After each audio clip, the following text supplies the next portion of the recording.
Hello नमस्कार दोस्तों।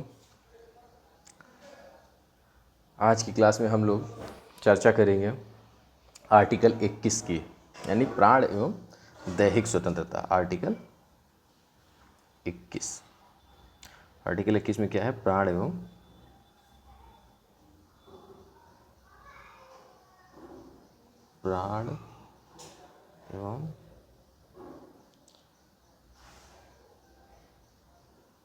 दैहिक स्वतंत्रता। आर्टिकल 21। देखिए, यह आर्टिकल बहुत ही विस्तृत है, तो इसको समझने से पहले हम लोग क्या करें, जुडिशियल रिव्यू को समझ लेते हैं कि जुडिशियल रिव्यू सिस्टम क्या है। क्योंकि इसमें हम बताएंगे इसमें हम एक तो बताएंगे आपको कि जैसे इस्टेब्लिश बाय लॉ क्या होता है, ठीक है। और उसके बाद एक तो हम ड्यू टू प्रोसेस को सिस्टम को बताएंगे, जो अमेरिकी सिस्टम में जो है। तो इन दोनों चीज़ों की हम लोग चर्चा करेंगे, ठीक है। तो इसलिए आपको जो है पहले जुडिशियल, क्योंकि ये दोनों शब्द जो यूज़ होते हैं, तो ये दोनों शब्द जैसे एक होता है, हमने क्या बताया, ड्यू प्रोसेस ऑफ लॉ, और दूसरा क्या होता है, प्रोसीड्यूर इस्टेब्लिश बाय लॉ, ठीक है। एक मतलब प्रोसीजर के माध्यम से जो इस्टेब्लिश किया गया, मतलब प्रोसीड्यूर इस्टेब्लिश बाय लॉ, ठीक है। तो ये दोनों शब्द किस में यूज़ होते हैं? जुडिशियल रिव्यू में। तो इन दोनों को हम लोग चर्चा करेंगे, ठीक है। तो तब आपको जो है समझ में आएगा अच्छे से जो है, और इसमें जो भी केस बनेंगे, ठीक है, उसमें चाहे मेनका जो है, चाहे ठीक है मेनका गांधी वाला केस हो, चाहे हो केशवानंद भारती वाला, वो सब डिबेट करेंगे आज इस टॉपिक पर। तो स्टार्ट करते हैं हम लोग जुडिशियल रिव्यू के सिस्टम को भी स्टार्ट करते हैं कि क्या होता है जुडिशियल रिव्यू, ठीक है। जुडिशियल रिव्यू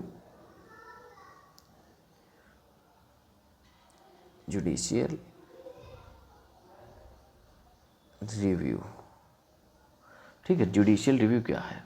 तो पहले तो ये जानिए जुडिशियल, जैसे देखिए किसी भी लोकतंत्र में एक संविधान होता है, और संविधान को मतलब कोई भी काम संविधान के अनुसार हो, अनुरूप हो, तो इसका निर्धारण कैसे होगा? सबसे पहला तो यही पॉइंट बनता है कि जैसे जैसे भारत के ही मतलब जो है पक्ष में बात कर लेते हैं, तो भारत में क्या क्या है, एक तो कार्यपालिका,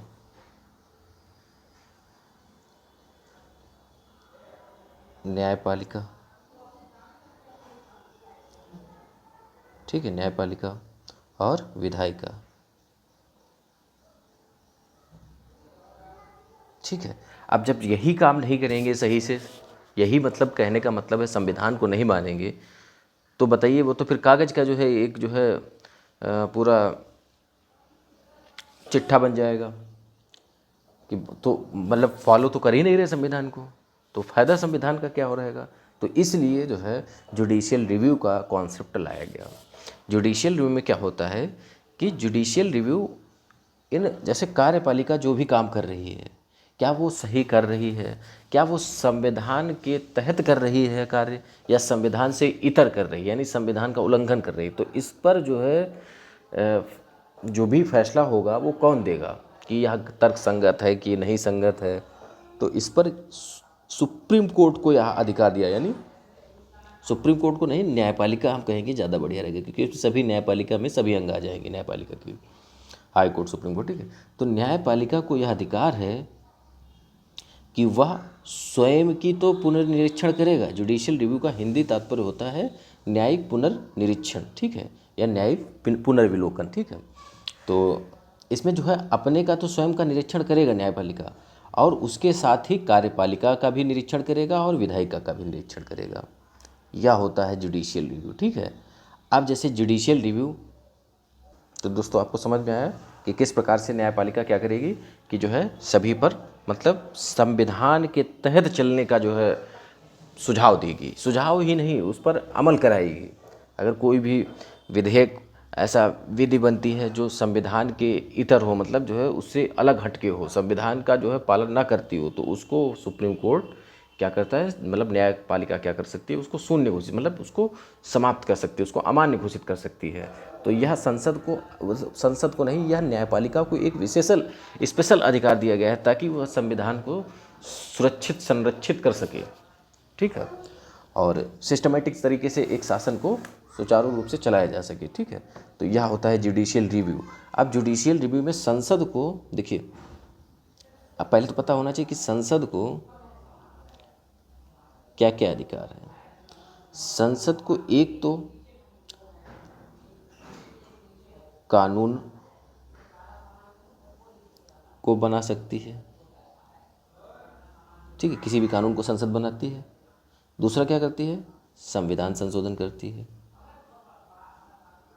संविधान संशोधन,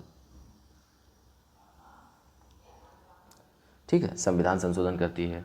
अब देखिए, एक 1973 का जो केस है वो बहुत फेमस केस है, केशवानंद भारती का केस जो है, ठीक है। इसमें क्या है कि इसमें सुप्रीम कोर्ट ने एक फैसला दिया है। क्या फैसला दिया है उसको हम लोग समझ लेते हैं कि सुप्रीम कोर्ट ने जो फैसला दिया है, कहा है कि संसद के द्वारा बनाए गए कानून की जांच, संसद के द्वारा कानून को बनाने की जांच कौन करेगा, इस पर जुडिशियल रिव्यू जो है, जांच का मतलब जुडिशियल रिव्यू, ठीक है, कौन करेगा, सुप्रीम कोर्ट। क्या करेगा, इसकी जांच करेगा, मतलब कर सकता है, करना चाहे तो, कि मतलब कि यह कानून क्या संविधान के अनुसार तर्क संगत है या नहीं है, तो इसको डिफाइन करेगा। यदि वह तर्क संगत नहीं रहता है तो उसको अमान्य घोषित कर सकता है। इतना पावर है किसके पास, न्यायपालिका के पास, ठीक है। तो न्यायपालिका उसको अमान्य घोषित कर देगी उस विधेयक को। अब देखिए, अब ये संविधान संशोधन वाले पर देखिए, क्या क्या इस पर भी अधिकार है न्यायपालिका को, तो देखते हैं इस पर क्या है। इसमें भी केशवानंद भारती बनाम केस में जो है, संविधान संशोधन का जो अधिकार है वो किसके पास है, संसद के पास है। लेकिन इस पर रिस्ट्रिक्शन, मतलब जो है, क्या यह संविधान के मूल, मतलब संविधान का उल्लंघन करता है। तो इस आधार पर जो है, देखिए आपको बता दें कि इस पर जो है जुडिशियल रिव्यू का अधिकार नहीं है। संविधान संशोधन पर जुडिशियल रिव्यू का अधिकार किसको, न्यायपालिका को नहीं है। परंतु एक टर्म जोड़ा गया 1973 में, किस केस में, केशवानंद वाले केस में। क्या टर्म जोड़ा गया कि आप ऐसे तो नहीं उसका जो है संविधान संशोधन का पुनर्निरीक्षण कर सकते हैं, लेकिन एक शर्त है, उस आधार पर पुनर्निरीक्षण कर सकते हैं, और वह शर्त है बेसिक स्ट्रक्चर। बेसिक स्ट्रक्चर वाली, ठीक है, यानी संविधान की मूल ढांचा को प्रभावित तो नहीं कर रहा है यह संविधान संशोधन। अब अगर संविधान के मूल ढांचा यानी बेसिक स्ट्रक्चर को यदि जो है, बेसिक स्ट्रक्चर की हालांकि हम अवधारणा पिछले लेक्चर में बता चुके हैं, लेकिन हम फिर से बता देते हैं कि बेसिक स्ट्रक्चर को यदि संविधान संशोधन प्रभावित कर रहा है तो उसको अमान्य घोषित कर सकता है न्यायपालिका, मतलब उसको निष्क्रिय कर सकता है, ठीक है। ये ध्यान रखना है कि मतलब वैसे तो जुडिशियल रिव्यू लेने का अधिकार नहीं है सामान्य तौर पर। अगर संसद, मतलब कार्यपालिका यह प्रूफ ना कर पाए, मतलब यह ना बताए कि यह बेसिक स्ट्रक्चर है, उसको बेसिक स्ट्रक्चर भी ना घोषित करे, तो वह नहीं जो है उस पर पुनर्निरीक्षण कर सकता है, यानी जुडिशियल रिव्यू नहीं कर सकता है। लेकिन यदि कह देता है कि मूल स्ट्रक्चर है यह, तो वह कानून जो है उस पर एक्शन ले सकता है न्यायपालिका, ठीक है। तो यह आपको समझ में आया, ठीक है। तो अब हम कुछ बातें बताते हैं कि जैसे न्यायपालिका जो है उसको यह शक्ति मिलती कहाँ से है। न्यायपालिका को यह शक्ति कहाँ से मिली कि जो है ये जुडिशियल रिव्यू कर सके। तो आर्टिकल देखिए 13 में क्या कहा गया है, हम आपको बता भी चुके हैं। आर्टिकल 13 क्या कहता है कि यह कहता है कि संविधान लागू होने के पहले के कानून तथा कानून, मतलब जो संविधान लागू होने के बाद के कानून में जो सही होगा, जो संविधान के तर्कसंगत होगा, ठीक है, उसी को माना जाएगा। अगर तर्कसंगत नहीं होगा तो उसको अमान्य घोषित किया जाएगा। जैसे ये मायने नहीं रखता है कि ये संविधान लागू होने के पहले का कानून है, तो ये जो है निष्क्रिय नहीं कर सकते इसको, उसको भी कर सकता है जुडिशियल रिव्यू के माध्यम से, अगर वो संविधान के अनुरूप नहीं है, संविधान को क्षति पहुंचाता है, उस कंडीशन में उसको अमान्य घोषित कर सकता है। और यदि बाद में भी बनाया गया है वो लॉ, उस पर भी जुडिशियल रिव्यू हो सकता है, और उसमें भी अगर यह पाया जाता है कि यह संविधान की मूल स्ट्रक्चर या जो है संविधान को क्षति पहुंचाता है, तो उससे भी जो है उसको जो है जुडिशियल रिव्यू करा जा सकता है, और उस पर जो है उसको अमान्य घोषित किया जा सकता है। तो यह शक्ति जो है किस में दी गई है? आर्टिकल 13 में दी गई है। तो ये ध्यान रखना, यह जो है शक्ति देता है इस प्रकार से। अब आर्टिकल 32 में क्या शक्ति है? आर्टिकल 32 जो है, जैसे हमारे जो फंडामेंटल राइट्स हैं जो हम लोग पढ़ रहे हैं, ठीक है, तो फंडामेंटल राइट्स पर जो है आर्टिकल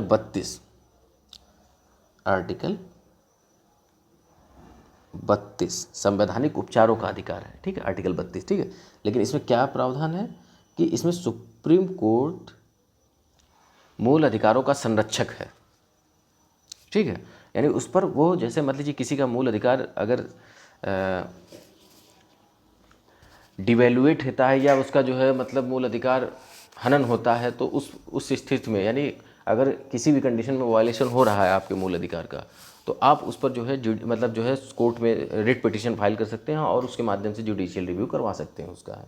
यानी अब जो है वो जो सुप्रीम कोर्ट है वो इस पर आपको फैसला सुना सकता है कि जो है कि जो हनन हुआ है तो आपको जो है उसके बारे में संरक्षण प्रदान करता है। और उसी प्रकार से आर्टिकल 226 यह हाई कोर्ट को प्रावधान है। हाई कोर्ट को क्या प्रावधान है कि यह फंडामेंटल राइट्स पर जो है संरक्षण प्रदान करेगा, ठीक है। फंडामेंटल मतलब जो है राइट्स को संरक्षण प्रदान करेगा, और इस पर जो है जैसे जुडिशियल रिव्यू का भी अधिकार है, ठीक है, ये ध्यान रखना आपको। और ये 226 हो गया, ठीक है। अब उसके बाद आर्टिकल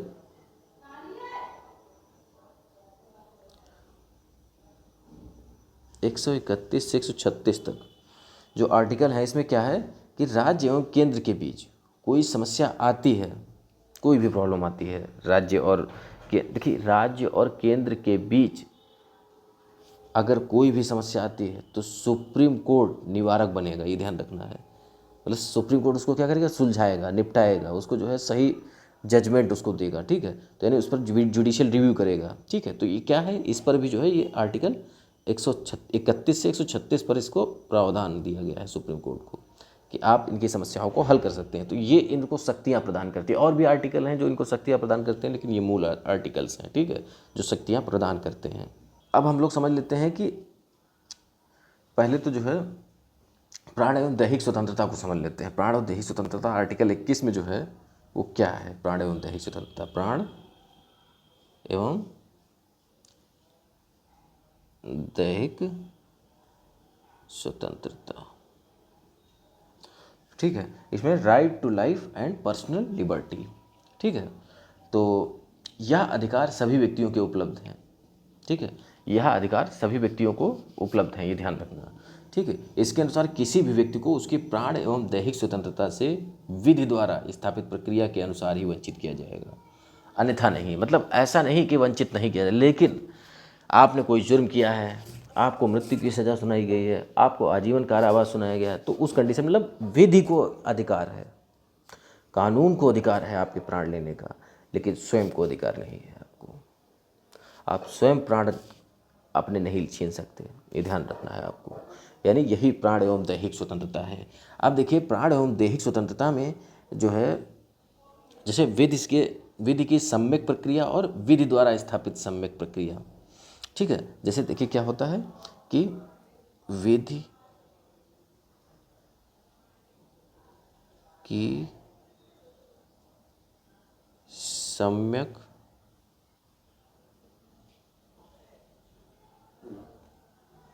प्रक्रिया और दूसरी क्या है? विधि द्वारा स्थापित प्रक्रिया।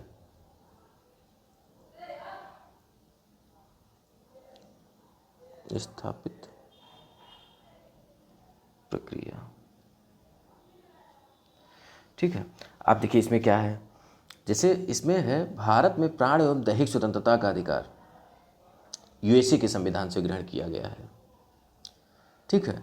यद्यपि यूएसए के संविधान में इसके साथ ही संपत्ति की स्वतंत्रता भी दी गई है, जबकि भारत में यह आर्टिकल 21 में वर्णित नहीं है, ये ध्यान रखना। ठीक है, वो हम आपको बता ही चुके कहाँ मतलब जो है निहित है, कहाँ नहीं निहित है। तो यूएसए में 5वें संविधान संशोधन के माध्यम से, 5वें संविधान यानी यूएसए में 5वें कॉन्स्टिट्यूशनल अमेंडमेंट के द्वारा प्राण एवं दैहिक स्वतंत्रता का अधिकार विधि की सम्यक प्रक्रिया के अधीन प्रदान किया गया है। विधि की सम्यक, यानी सम्यक का मतलब होता है ड्यू प्रोसेस ऑफ लॉ, यानी ड्यू प्रोसेस ऑफ लॉ। अब जहाँ पे डीएलपी लिखें उसका मतलब होता है ड्यू प्रोसेस ऑफ लॉ, ये ध्यान रखना, ड्यू प्रोसेस ऑफ लॉ लिख देते हैं हम एक बार, ड्यू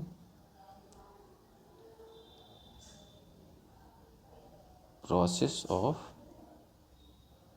लॉ। ठीक है, तो यानी फिर से एक बार बता देते हैं कि प्राण एवं दैहिक स्वतंत्रता का अधिकार यूएसए में विधि की सम्यक प्रक्रिया के अधीन प्रदान किया गया है, जबकि भारत में यह अधिकार विधि द्वारा स्थापित प्रक्रिया के द्वारा किया गया है। विधि द्वारा स्थापित प्रक्रिया, यानी procedure establish by law. Procedure, इसको भी इंग्लिश में लिख देते हैं ताकि आप लोग समझते रहें, प्रोसीड्यूर इस्टेब्लिश बाय लॉ। ठीक है, PSL, ठीक है, नाम से इसको देखो और बाकी इसको समझ लेना है। ठीक है, प्रोसीड्यूर इस्टेब्लिश बाय लॉ, फिर से बता रहे हैं। ठीक है, तो के अधीन दिया गया है। ठीक है, विधि की सम्यक प्रक्रिया की व्याख्या यूएसए के सुप्रीम कोर्ट द्वारा की गई है। ठीक है, क्या मतलब जो है इसकी जो है व्याख्या की गई है, तो इसमें देखिए विधि के सम्यक प्रक्रिया, यानी इसकी देखो व्याख्या क्या की गई है, पहले हम बता देते हैं किसकी व्याख्या हम बता रहे हैं, PDPL की, यानी due process of law. Due process of law, इसकी जो है क्या परिभाषा दी गई है, देखिए इसकी परिभाषा दी गई है, no person shall be deprived of his life और personal liberty except according to procedure establish by law. फिर से एक बार हम बता देते हैं कि no person shall be deprived, ठीक है, ऑफ हिज लाइफ और personal liberty except according to procedure establish by law. यानी हिंदी में इसको कहें तो विधान मंडल द्वारा बनाए कानून द्वारा जान लेना या अधिकार सम्मिलित करने का अधिकार। तो दोस्तों हम दूसरी डेफिनेशन, सॉरी दोस्तों, हम लोगों ने जो है यहाँ पे जो DPL लिखा है, यहाँ पे PSL की हमने जो मतलब डिफिनेशन दे दी है। ठीक है, यानी हमने क्या डिफिनेशन दे दी थी कि procedure establish by law last में दे दिया था। ठीक है, और उसमें पर्सनल लिबर्टी एक्सेप्ट, ठीक है, और लाइफ। ठीक है, तो इसको जो है ये PSL में होता है, यानी प्रोसीड्यूर इस्टेब्लिश बाय लॉ में होता है, ये ध्यान रखना आपको है। ठीक है, तो इसमें क्या बताया था हमने, आर्टिकल 21 में क्या है, no person shall be deprived of his life और personal liberty except according to procedure establish by law. ये किस में है, इस्टेब्लिश बाय लॉ में है। ठीक है, अब जो है दूसरी डिफिनेशन अभी हिंदी में भी बता देंगे हम आपको, और दूसरी जो डिफिनेशन है वो क्या है, ये किसकी है दूसरी वाली, due process to law, due process of law. ठीक है, इसमें क्या है कि no person shall be deprived of life, liberty और property without due process of law. अब देखिए हम लोग समझते हैं कि प्रोसीड्यूर इस्टेब्लिश बाय लॉ में हिंदी की डिफिनेशन क्या है कि विधानमंडल द्वारा, हमने बताया मतलब विधानमंडल का मतलब संसद द्वारा बनाए गए कानून द्वारा जान लेना या जान लेने का जो भी मतलब कानून है, ऐसे मान के चलिए।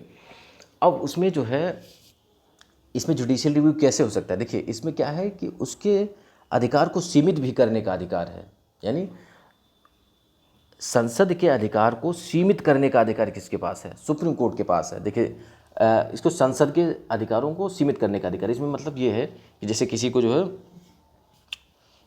कोई भी कानून के माध्यम से सज़ा सुनाई गई है, उसको जान लेने का अधिकार है, और अधिकार को कैसे सीमित करेगी कि जैसे मान लीजिए कानून में जो भी उपबंध दिए गए हैं उसी आधार पर उसको एक्स्ट्रा जो है कोई भी जो है मतलब सज़ा ना सुनाई जाएगी, ठीक है, उस आधार पर उसको जो है।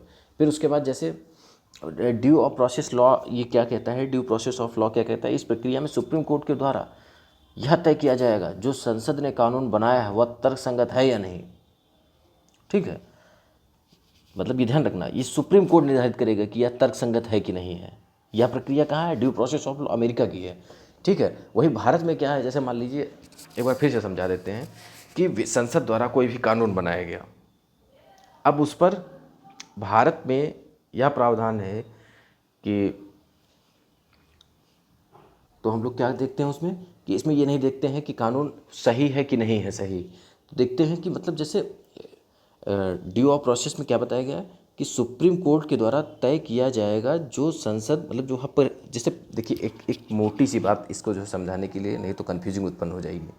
देखिए पीएसएल अंतर क्या है इसमें हम बता देते हैं, और डीपीएल, पीएसएल का मतलब प्रोसीड्यूर इस्टेब्लिश बाय लॉ, और ये प्रेसिड्यू हाँ और due to process of law, ठीक है।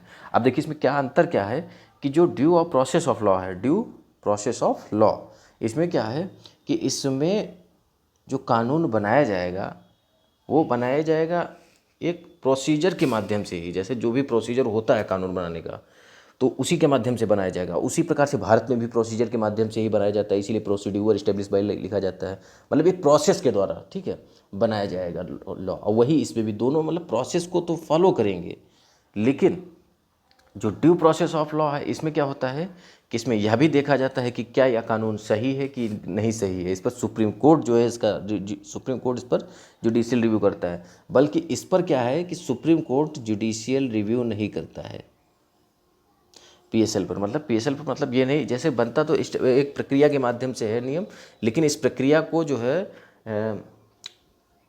कानून द्वारा बनाया तो जाता है, लेकिन यह नहीं देखते कि यह सही है या नहीं सही है, ठीक है। तो इसलिए जो है ये यही अंतर है, इसमें मेन अंतर यही है, ठीक है। और हालांकि 1973 के केस के बाद में जो है पुनर्निरीक्षण होने लगा है कि बेसिक स्ट्रक्चर के आधार पर उसको जो है पुनर्निरीक्षण किया जा सकता है, ठीक है। तो ये ध्यान रखना आपको है। अब देखिए वर्तमान जो है परिदृश्य को देखा जाए तो जो है 1978 के बाद अब क्रियान्वयन के धरातल पर अब दोनों में अंतर नहीं रह गया है, यानी पीएसएल और डीपीएल में अब कोई अंतर नहीं रह गया है, ये ध्यान रखना है। क्योंकि अब तो बेसिक स्ट्रक्चर की अवधारणा भी लागू हो गई, तो अब अंतर नहीं, उससे पहले हाँ अंतर था। जब 1973 के केशवानंद भारती केस के पहले अंतर था कि उसमें जो है जैसे भारत को जो है मतलब जो है कॉन्स्टिट्यूशन को, यानी कॉन्स्टिट्यूशन न्यायपालिका को अधिकार नहीं था भारत में, लेकिन अमेरिका में था जुडिशियल रिव्यू करने का किसी भी कानून या जो है संविधान संशोधन पर, ठीक है।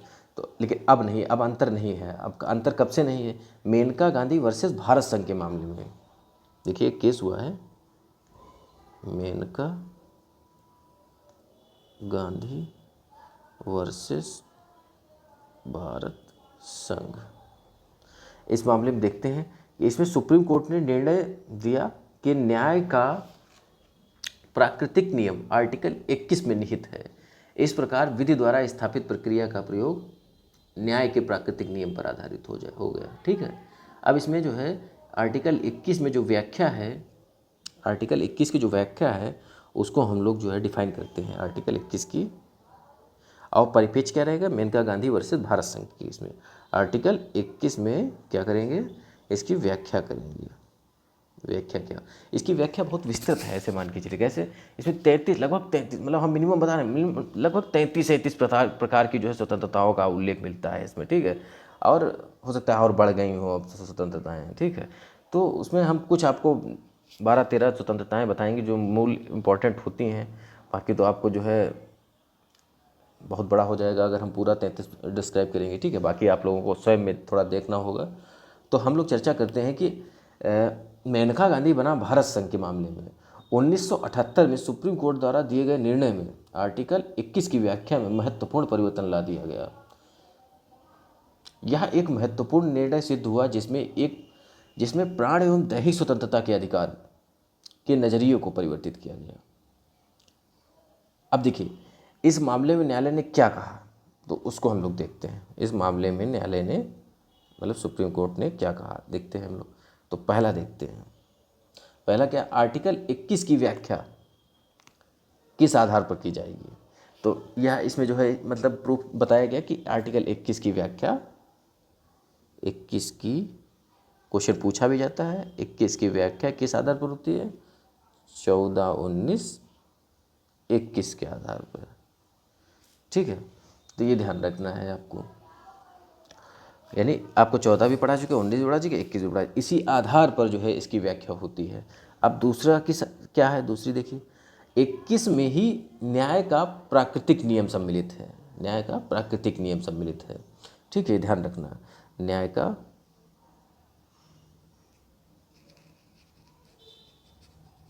प्राकृतिक नियम। ठीक है, तीसरा देखते हैं, तीसरा क्या होगा, यह अनुच्छेद कार्यपालिका एवं विधायिका दोनों के विरुद्ध संरक्षण प्रदान करता है। ठीक है, कार्यपालिका और विधायिका दोनों के विरुद्ध संरक्षण प्रदान करता है। इस प्रकार इस मामले में ए.के. गोपाल, इसलिए इस मामले में क्या हुआ, ए.के. गोपालन वर्सेस मद्रास राज्य। ठीक है, मद्रास राज्य के मामले में दिए गए निर्णय को रद्द कर दिया गया। ठीक है, जिसमें न्यायालय ने कहा कि आर्टिकल 21 का संरक्षण केवल कार्यपालिका के विरुद्ध है, विधायिका की नहीं। ठीक है, इसमें ध्यान रखना कि इसमें पहले क्या बताया गया था कि कार्यपालिका और विधायिका, कार्यपालिका और विधायिका दोनों के प्रति था, मतलब संरक्षण प्रदान करता था। बल्कि अब क्या है, आर्टिकल 21 में संरक्षण केवल कार्यपालिका के विरुद्ध, कार्यपालिका ये नहीं हुआ है।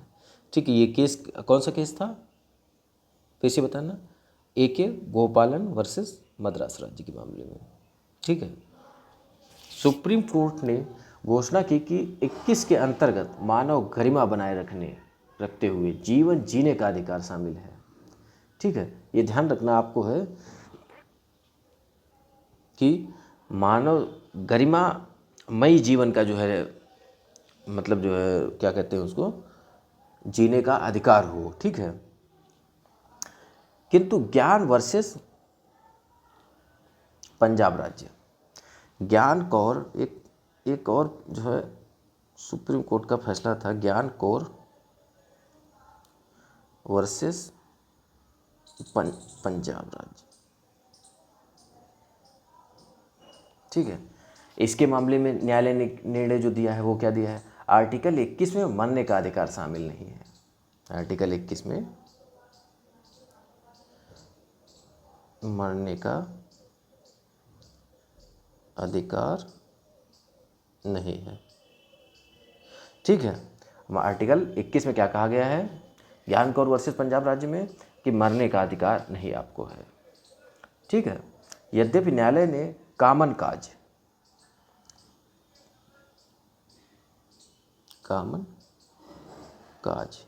ये क्या है, एक एनजीओ है। ठीक है, कामन काज वर्सेस भारत संघ। ठीक है, भारत संघ के मामले में, वर्सेस भारत संघ के मामले में क्या निर्णय दिया कि गरिमामयी मृत्यु का अधिकार आर्टिकल 21 में शामिल है। देखिए फिर ये ध्यान रखना, ये बहुत इंपॉर्टेंट है कि किस फैसले में यह सुनाया गया। देखिए आपको ध्यान रखना है कि ज्ञान कौर मामले में मरने के अधिकार को मतलब उसने नकार दिया है, आर्टिकल 21 में मरने का अधिकार नहीं है। लेकिन वहीं देखिए ध्यान रखना है, कामन काज जो एनजीओ है इस मामले में जो है मतलब मृत्यु को अधिकार दे दिया गया है और उसकी शर्तें हालांकि दी गई हैं, मतलब मृत्यु का अधिकार इसी में शामिल है। ये ध्यान रखना, वर्तमान में मृत्यु का अधिकार शामिल है। ठीक है, मृत्यु का अधिकार और उसकी शर्तें कंडीशन जो भी हैं वो हम बताएंगे। मृत्यु का अधिकार, ठीक है, मृत्यु का अधिकार, इसमें इस प्रकार न्यायालय ने निष्क्रिय इच्छा मृत्यु को गरिमामयी मृत्यु की मान्यता दी है। इसमें मृत्यु का अधिकार का मतलब आप जो है एकदम जो है जवान, एकदम जो है अच्छी तरीके से जो है सही हैं, आप फिट फाट एकदम बढ़िया, और आप कहें हम मृत्यु को जो है चुनना चाहते हैं और इस आधार पर आप जो है मतलब इसकी जो है घोषणा करें कि यह हम आर्टिकल 21 के तहत मृत्यु को प्राप्त कर रहे हैं, तो ऐसा नहीं है। निष्क्रिय इच्छा मृत्यु मतलब आप बहुत शिथिल हो चुके हैं, आप सालों से बेड पर पड़े हैं, आप जो है आप बिल्कुल शिथिल हो चुके हैं, उस कंडीशन में आप बहुत ऊब चुके हैं अपनी ज़िंदगी से, उस कंडीशन में आपको अधिकार है। लेकिन उसमें भी जो सीएमओ होता है, मतलब जो राज्य का मुख्य चिकित्सा अधिकारी होता है, फिर उसके बाद कलेक्टर होता है, तो इन सब का जो एक पूरा पैनल बनता है, उसके आधार पर उनमें जो है डॉक्टर की सब सहमत से पूरा जो है सब सिस्टम होता है, ठीक है। उसी में जो है गरिमामय मृत्यु को चुना जा सकता है, मतलब दी जा सकती है डॉक्टर के द्वारा, जैसे किसी भी इंजेक्शन के द्वारा या किसी मतलब इस तरीके से, ठीक है। क्योंकि ये इतना प्रावधान इसलिए किया गया क्योंकि इसका दुरुपयोग ना हो सके। वैसे तो इसको दुरुपयोग हो सकता है कि जैसे कोई भी डॉक्टर को रुपए देगा, कहेगा यार जो है उनको ऐसा करो, एक इंजेक्शन लगाओ, गरिमामय मृत्यु इनको प्राप्त कराओ और ज़्यादा दम को दो, तो ये हो जाएगा। इसलिए फ्रॉडगिरी का मामला ज़्यादा बढ़ जाएगा, इसलिए यह जो है विवादों में आ जाता है। इसलिए इसको जो है थोड़ा इसकी प्रक्रिया जटिल कर दी गई, हालांकि ये बहुत कठिन बना दिया गया इसको, है, ठीक है। सुप्रीम कोर्ट ने आर्टिकल 21 की सर्वाधिक विस्तार एवं उदारवादी यानी उदारपूर्ण व्याख्या की है और समय समय पर दिए गए निर्णयों के माध्यम से अनेक अधिकारों को आर्टिकल 21 में मूल अधिकारों का दर्जा दिया है, ठीक है। बहुत से अधिकारों को जो है वो आर्टिकल 21 में ही निहित। जब आप बहुत कंफ्यूज हों, हम आपको मतलब ये सलाह नहीं दे रहे हैं, लेकिन फिर भी हम एक पर्सनली रूप से बता रहे हैं, जब आपको बहुत कंफ्यूजिंग लगे कि शादी का अधिकार यार ये किस में है या सोने का अधिकार ये किस में है, तो आप जो है आर्टिकल 21 को ही लगा दीजिए, ठीक है। जब आपको कुछ ना समझ में आए तो आर्टिकल 21 है ये मान के चलिए, ठीक है। तो यानी अब देखिए इसमें क्या क्या अधिकारों को, मतलब जैसे ध्यान रखना कि आर्टिकल 21 में मूल अधिकारों का दर्जा प्रदान किया है। कुछ महत्वपूर्ण अधिकार या निर्णय जो हम आपको बता देते हैं, जैसे निजता का अधिकार, राइट टू प्राइवेसी, ठीक है। पहला क्या आपने बताया, राइट टू प्राइवेसी, ठीक है, राइट टू प्राइवेसी। अब राइट टू प्राइवेसी यानी ये इसका जो है ये ध्यान रखना, इसका किस मामले में जो है इसको जोड़ा गया, इसका ये इंपॉर्टेंट है, इसीलिए हम बता देते हैं। पुत्ता स्वामी बनाम भारत संघ, ठीक है, के मामले में राइट टू प्राइवेसी यानी निजता का अधिकार, यानी अगर कोई भी व्यक्ति अपने जो है थोड़ा प्राइवेसी चाहता है तो उसको अधिकार है प्राइवेसी का, ठीक है। पर्यावरण संरक्षण का अधिकार, पर्यावरण संरक्षण का अधिकार, ठीक है। यह किस मतलब जो है किसके माध्यम से जोड़ा गया, किस केस के माध्यम से, MC मेहता और वर्सेस भारत संघ, ठीक है, भारत संघ, ठीक है। तो ये आपको पता चला। अब उसके बाद जो है प्रदूषण के विरुद्ध अधिकार जो है हमको मिलता है, ठीक है। तीसरा, सॉरी ये पहला था, दूसरा, तीसरा, ये सही था, दूसरा ही था। अरे सिक्वल पर आप ना जाइए, चलो हम लेकिन फिर भी सही कर देते हैं, ये दूसरा ही था, ठीक है। तीसरा आप देखते हैं, तीसरे में क्या है, प्रदूषण के विरुद्ध अधिकार। यह MC मेहता भारत संघ, ये भी जो है MC मेहता भारत संघ, प्रदूषण के विरुद्ध संरक्षण, ठीक है, वही पर्यावरण से रिलेटेड है, ये ध्यान रखना है MC मेहता। शीघ्र चिकित्सा पाने का अधिकार, ठीक है, शीघ्र चिकित्सा पाने का अधिकार, ये परमानंद वर्सेस भारत संघ का मामले में जो हुआ था। ये मामले जो हैं ये आप सर्च करके देख लिया करिए थोड़ा थोड़ा, ताकि आपको जो है, जैसे हम यहाँ पर हर चीज़ तो नहीं बता सकते, लेकिन फिर भी जो है आप लोग थोड़ा एफर्ट करेंगे तो और ज़्यादा अच्छे से समझ में आएगा आपको। भोजन पाने का अधिकार, राइट टू फूड, ये तो आपको पता ही है। फूड सिक्योरिटी एक्ट 2013 में जो लागू किया गया है, उसी के माध्यम से जो है फूड सिक्योरिटी एक्ट यानी भोजन पाने का अधिकार, राइट टू फूड, ठीक है। इसमें PUCL NGO है ये, PUCL, ठीक है, और भारत संघ के मामले में इसको जो है ऐड कराया गया है, ठीक है। शीघ्र विचार का अधिकार यानी शीघ्र विचारण यानी ट्रायल जिसको कहते हैं विचारण को, ठीक है। शीघ्र ट्रायल का अधिकार यानी हुसैन आरा खातून वर्सेस बिहार राज्य। जैसे मान लीजिए अभी कोई भी सुनवाई होती है तो वो तरह से सालों पड़ी रहती है, तो इससे अच्छा है न्याय, वो तो न्याय ना मिलने के बराबर हो गया। तो शीघ्र मतलब ट्रायल लेने का अधिकार है आपको, ठीक है, मिले भले ना वो बात अलग है, ठीक है। फिर उसके बाद जो है 7वां हम लोग देखते हैं कि निःशुल्क न्याय विधिक सहायता प्राप्त करने का अधिकार। अब इसका भी आप केस देख लेना, हॉस्कॉट वर्सेस महाराष्ट्र राज्य, ठीक है, हॉस्कॉट वर्सेस महाराष्ट्र राज्य, ठीक है। फिर उसके बाद जैसे इसमें ध्यान रखना है निःशुल्क न्याय और विधिक सहायता, ये निःशुल्क होगी लेकिन होती नहीं है बाकायदा। मतलब वैसे हम लोग अगर देखते हैं कि हम लोग कभी भी न्यायालय में जाते हैं, क्या निःशुल्क सुविधा मिल जाती है, वकील अपना अलग रुपये ले रहा है, सब कुछ अलग हो रहा है, लेकिन होता लिखित में वास्तव में फ्री ही है, ठीक है।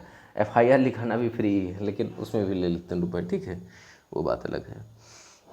आश्रय पाने का अधिकार, यानी इसमें देखिए ये आश्रय जो पाने का अधिकार है, इसमें जो है जैसे नहीं रैन बसेरे वगैरह बनाए जाते हैं, ये आश्रय पाने के अधिकार के अंतर्गत आ जाते हैं। और उसमें देखिए इसमें क्या है कि ये किस केस के माध्यम से इसको ज्वाइन किया गया, चमेली, ये उत्तर प्रदेश के जो है वर्सेस उत्तर प्रदेश के मामले में जो है इसको सम्मिलित किया गया।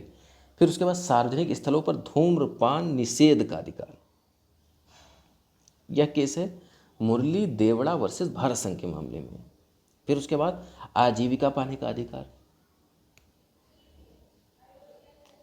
आजीविका पाने का अधिकार तो है लेकिन मिलता नहीं, ये बात तो मानते हैं, ठीक है। फिर उसके बाद हम लोग 11वां देखते हैं, इसका भी आप केस अगर देखना चाहें आजीविका पाने का अधिकार, तो आप देख सकते हैं कि Olga Tellis versus Bombay municipal corporation, ठीक है, ये केस है, तो आप देखना चाहें तो देख सकते हैं, नहीं तो बहुत इंपॉर्टेंट नहीं है। आप बस इतना याद रखिए कि आजीविका पाने का अधिकार भी सम्मिलित है आर्टिकल 21 में।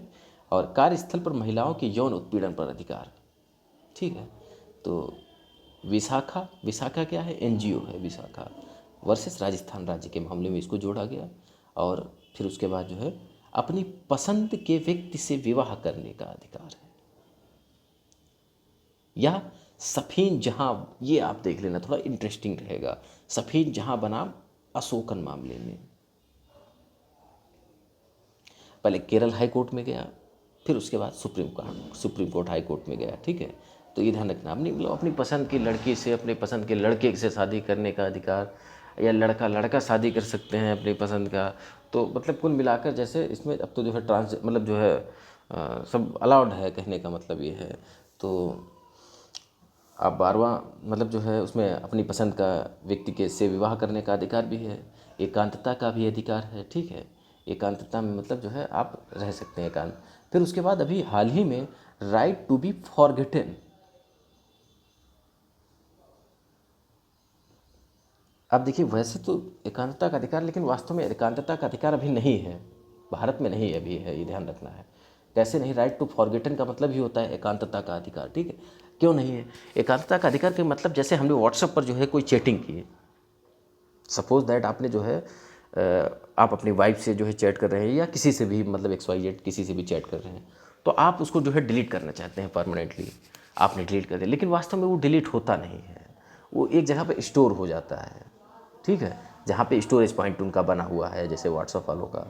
तो अब उससे क्या है कि हमारी चैट देखी जा सकती है उसको, जबकि यार राइट टू फॉरगेटन मतलब जो है उसको मतलब एकांतता के अधिकार को जो है ख़त्म कर दिया, मतलब उसको जो है से मतलब अगर हम डिलीट करें तो हम जब तक ना चाहें तब तक कोई देख ना सके, ऐसा प्रावधान होना चाहिए। तो इसके लिए हालांकि मुहिम चल रही है कि जैसे डेटा लोकलाइजेशन, यानी डेटा को लोकलाइज किया जाए, जिससे जो है और डेटा को जो है मान लीजिए हमने जो भी चैट की हमने डिलीट किया तो तुरंत उसको डिलीट किया जाए, अभी हाल ही में जो है ये चर्चा में रहा है, ठीक है।